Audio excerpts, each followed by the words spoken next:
Hello again, everyone. It's me, MadameMacabre, and oh boy, I have a real interesting story time to share with y'all. So, as you can probably tell, I am not all done up and put together like I usually am for my videos, because this is really off the cuff, just sudden, no scripting.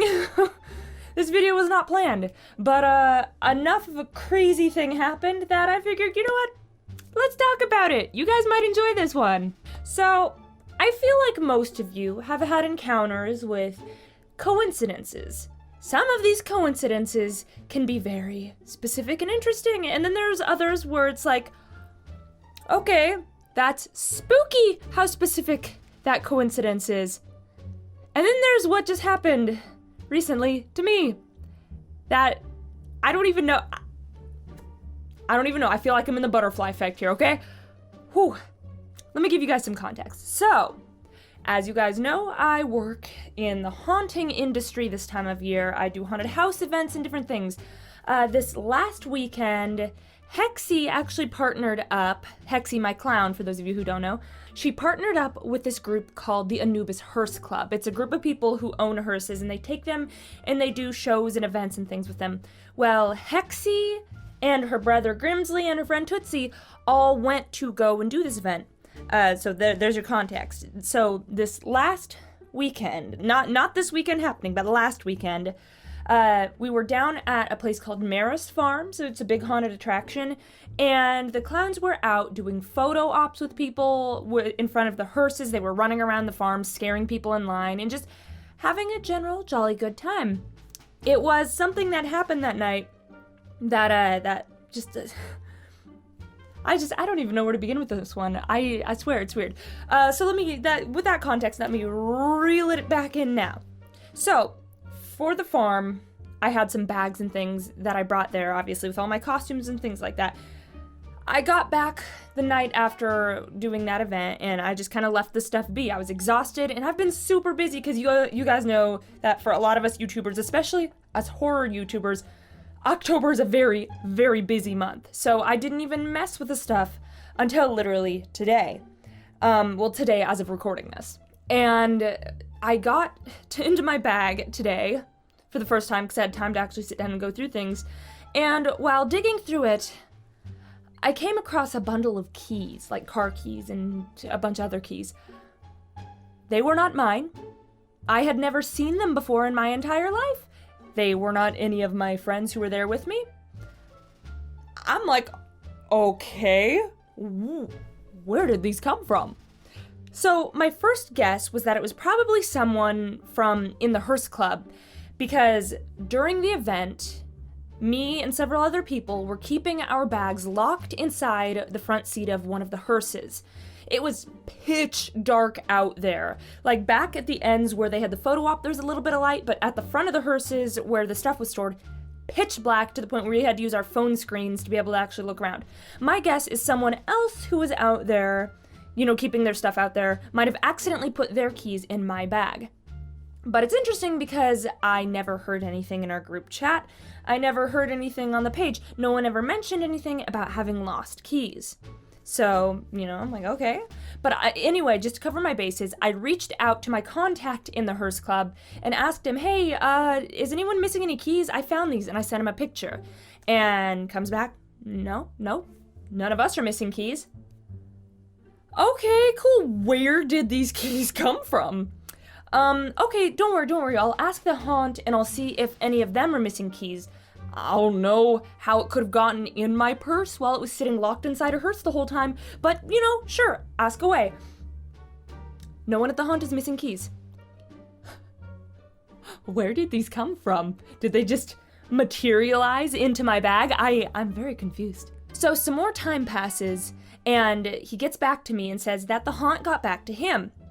Someone was missing keys, but it wasn't someone working at the haunt. It was a random guest. Excuse me? Yeah, they said they had gone to get kettle corn, and then somewhere along the way they lost their keys. And they saw the picture that you provided, and they said those were their keys. How did a random guest, how did their keys get inside my bag, locked inside a hearse for 4.5 hours. So at this point, I'm starting to, like, lose my mind. The Twilight Zone theme is starting to play in my brain, and...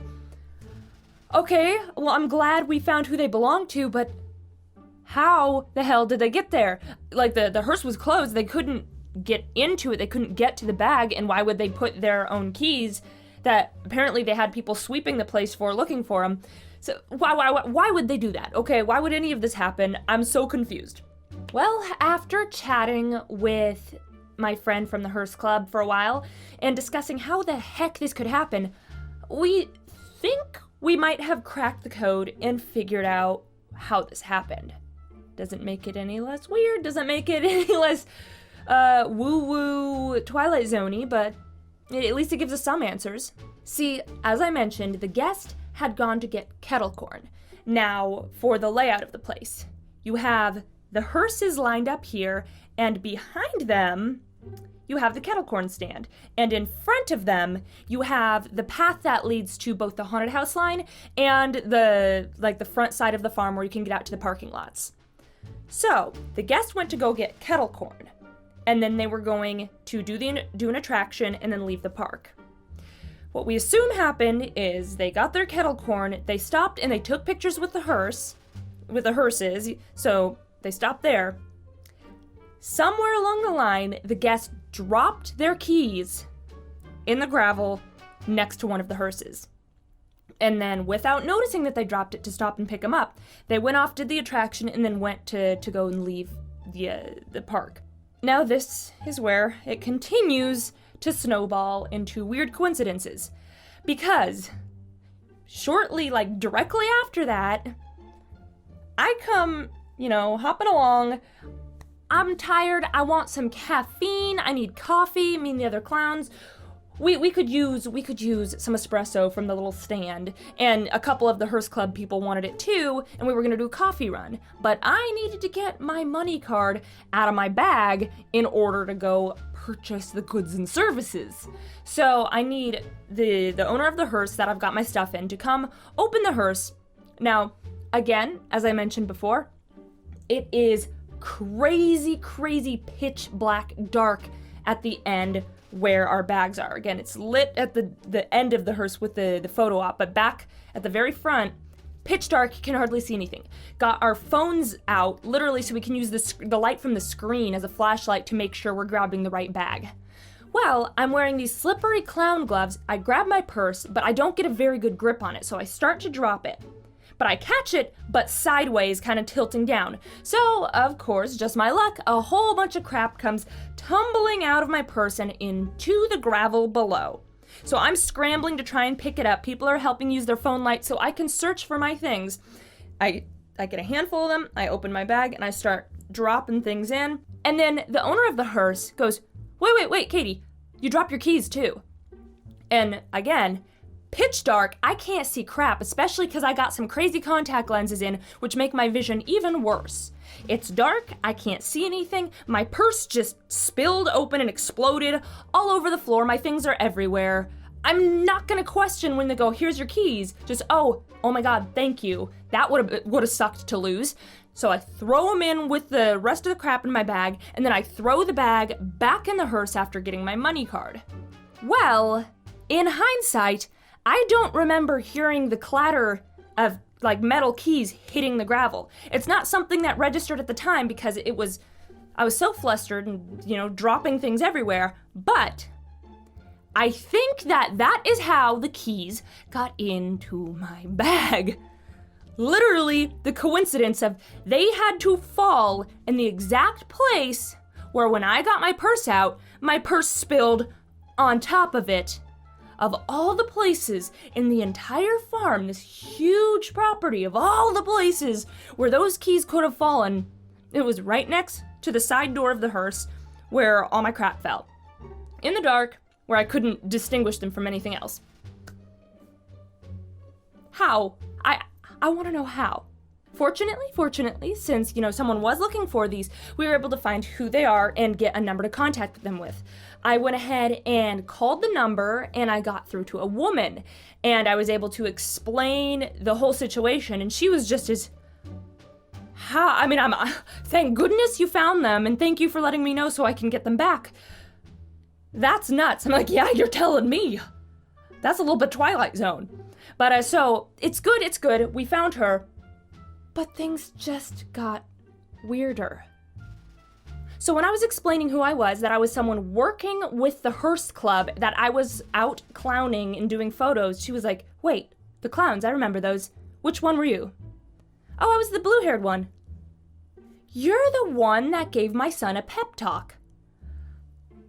Of all the thousands of people that came that night, I remember this woman.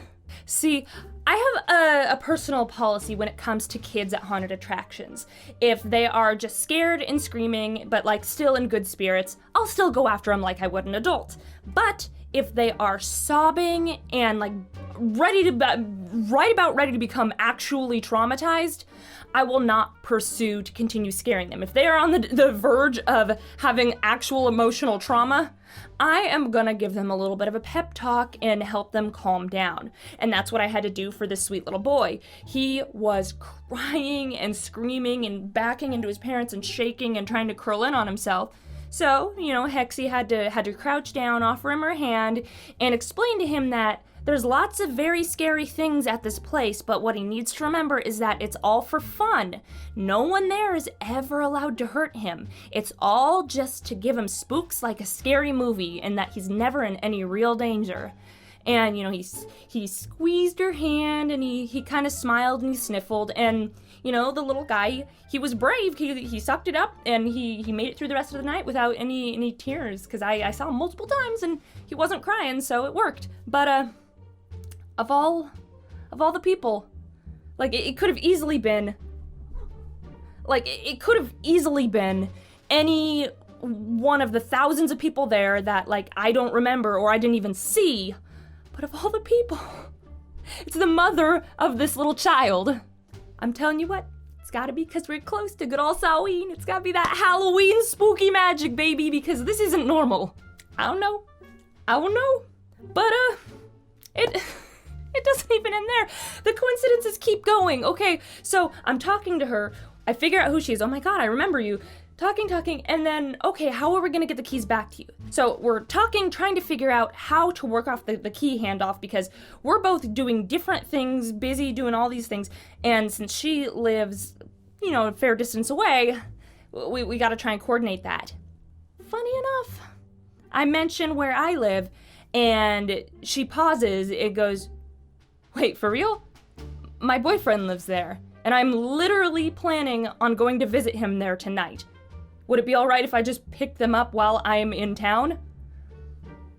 Sure, why not? Of course, the boyfriend is in the exact town, and you're gonna be in this town tonight, the day that I first contacted you and told you that I found your keys. So, as of recording this, this evening, she's gonna be coming out to this area, and I'm gonna meet her in a public place and give her keys back, but I don't know, this is the most crazy string of just absurd coincidences I've ever experienced in my life. I don't even know, man, this is weird. I mean, just one of these things happening is enough to strike the weird meter, but the fact that 1, 2, 3, it's like a triple punch to the gut. I don't know. We'll see. Things may get even weirder yet after I hand the keys off. Who knows what else there is for me to discover about this bizarre happening. Anyway, I thought that might be fun to share with you guys because my head is still spinning, honestly. I don't even know. Happy Halloween, I guess. Oh god. All right. Well, I will catch you all next time. And until then, remember, stay creepy, everybody.